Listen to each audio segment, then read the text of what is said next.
Hello friends, welcome back to my channel Pinki's kitchen. আজকে একটি snacks item নিয়ে চলে এসেছি। তো চলো শুরু করা যাক। এখানে আমি 3টে আলু ছাড়িয়ে ভালো করে ধুয়ে নিয়েছি। নিয়ে এখন একটি গ্রেটারের সাহায্যে আলুটাকে গ্রেট করে নিয়েছি। এখন আলুটা ভালো করে ধুয়ে নিতে হবে। তারপর আলু ধোয়ার পরে এখানে লবণ দিয়ে মাখিয়ে রেখে দিতে হবে কিছুক্ষণ। লবণ মাখালে কী হবে, আলু থেকে যত ময়েশ্চার আছে বেরিয়ে আসবে। এখন ভালো করে চিপে চিপে হাত দিয়ে আলুর থেকে সমস্ত রসগুলো বের করে নিতে হবে।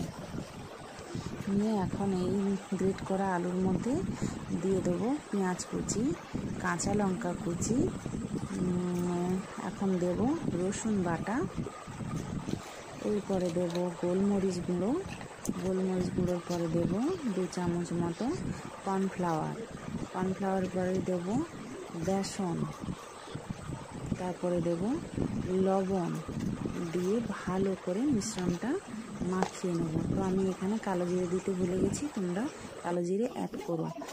তারপরে এরকমভাবে শেপ দিয়ে নেব গোল গোল করে। এমনি কড়াইতে সাদা তেল দিয়ে গরম করে ভালো করে ভেজে নিলেই রেডি হয়ে যাবে। আর গরম গরম আলু পকোড়া। ভালো লাগলে অবশ্যই লাইক, কমেন্ট, সাবস্ক্রাইব করো। ধন্যবাদ।